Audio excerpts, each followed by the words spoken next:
The Chiefs had a close one, but they ultimately came out on top in Minnesota, 27-20 final score.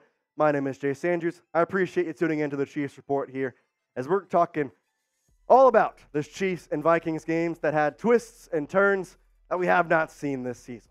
First thing we got to get to is the stats, and well, Patrick Mahomes had a pretty solid game. That's actually a lot better than solid. Honestly, that's probably one of the best games from Patrick Mahomes this season besides that Bears game. 31 for 41, a great completion percentage, no INTs. Thank you, Mahomes. Thank you.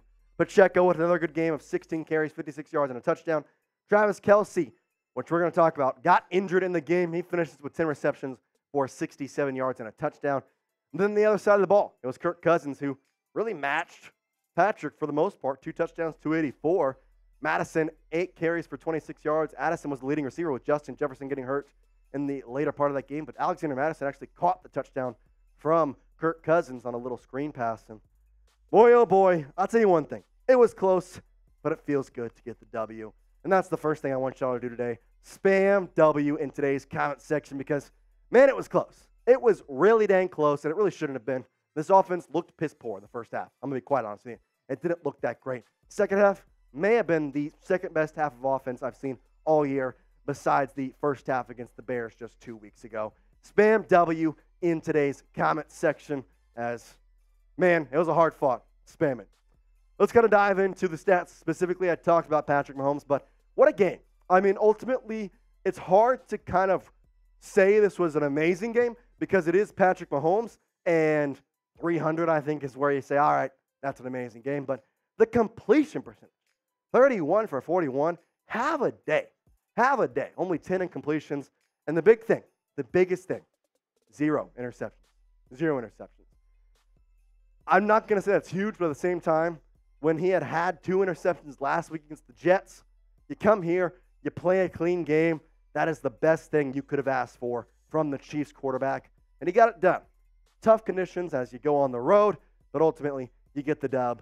2 touchdowns for Mahomes. One of those being to Travis Kelce, who was injured in this game. Let's not forget, at the end of the first half, he caught a pass, tried to jump stop, and twisted his ankle. He then went to the sideline, hobbling, was so frustrated that he slammed his helmet on the ground, but then went back to the locker room a little bit early before half, got some x-rays, and before we know it, he was running onto the field for the second half. It was fine. In fact, he caught a touchdown in the second half. That was the one he got. 10 receptions, 67 yards, plus that touchdown. That was a real game-time touchdown right there. Real game time as it really, I'm going to be honest, that was such a clutch time just for the simple fact that that really put the Chiefs to the next level. It did. It kind of got them to the point where, hey, guess what? You're now up by 14. And honestly, let's be quite honest, that won the game. I mean, you could get a field goal, but at the same time, if you don't get the field goal, then there's the potential for them to kick a game-winning or a game-tying field goal at the end of the game. Good game from Travis Kelce. Good game from Travis Kelce. Pacheco followed up his nice game with another very good game as well. 16 carries, 56 yards, and a touchdown. It's the third game in a row he scored a touchdown, which most in his career, obviously, is only a second year. And it's nice. He had the 48-yard rush last week against the Jets for a touchdown. This week, he only gets 56 yards. But they were hard-fought yardage, which I think is what we've seen from Pacheco at this point. I've made the comparison. It's kind of like beast mode from Pop. I mean, ultimately, Pacheco is called Pop because he's got pop. I don't know if that's the true reason, but that's what I'm going to say because, boy, oh boy, every time he runs it, it's almost just like a freight train running into the defense. Now, I think the biggest thing that he needs to improve on is really just kind of getting to the outside. I think every now and then he kind of gets lost and I want to hit a guy, which is nice. You like that mindset from a running back, but there's a couple of times where I know he's got speed, just run to the outside, especially when he runs really awkwardly. His entire body moves when he runs, but either way, he ran to the outside. He's going to get a little more extra yardage. I want to see a little more of that from Pacheco, but overall, solid game. And I mentioned it was a game-time touchdown from Travis Kelce. Well, Game Time is the premier place to go for your ticket needs, as it's the app that I use whenever I want to get tickets to sports, music, theater, any type of event in my area. I just go to Game Time, and boom, I got my tickets. It's the fast and easy way to buy tickets for, like I mentioned, sports, music, comedy, theaters, any event in your area. And with Game Time, you don't have to worry about buying tickets to your next big event.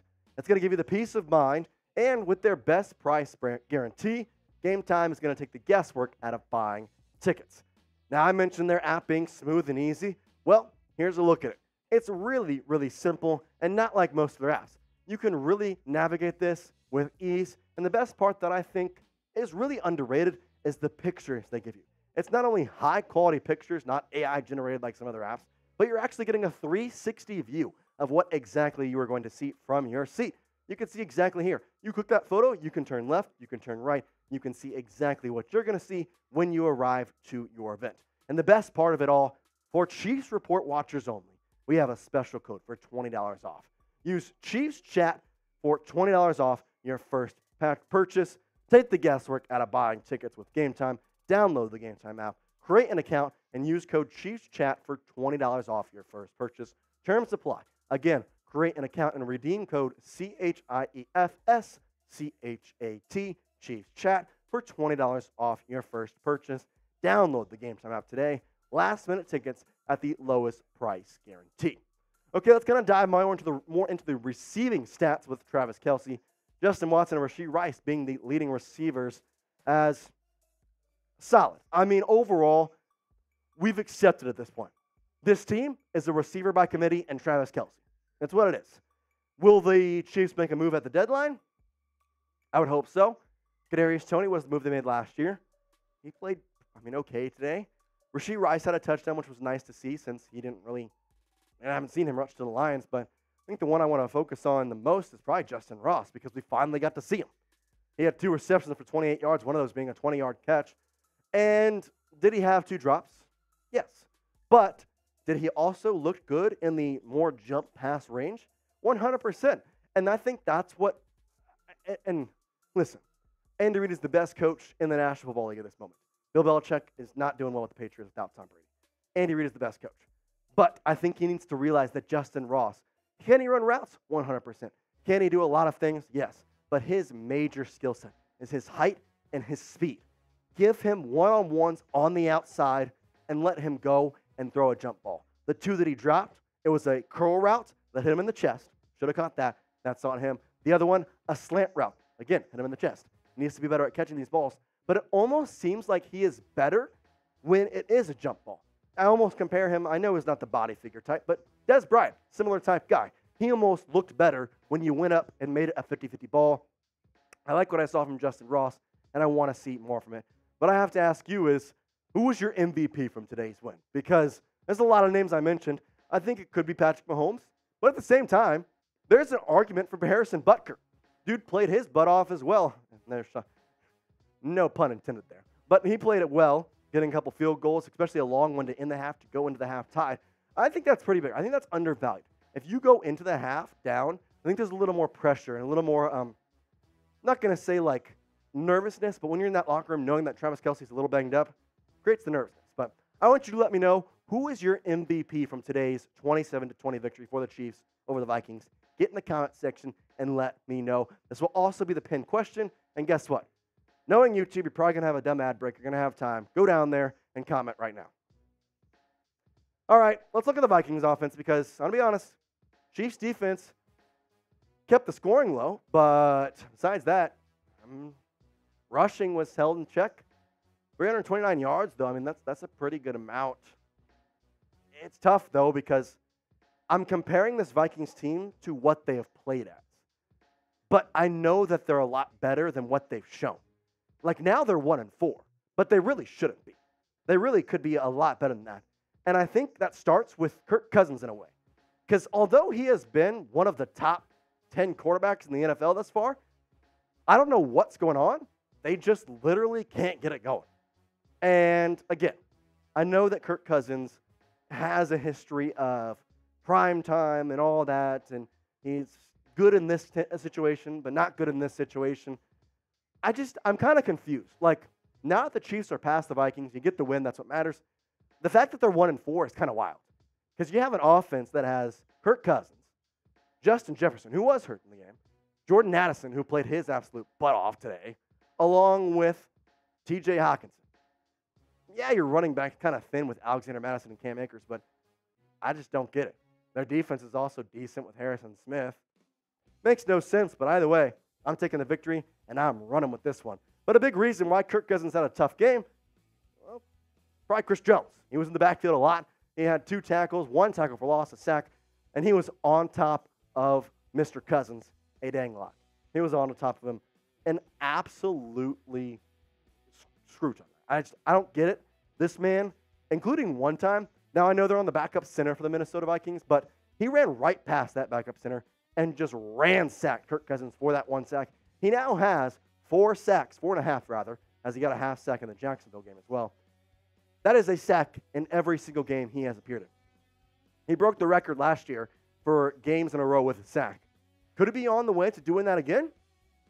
Man, it's looking like that. You got to 10 last year.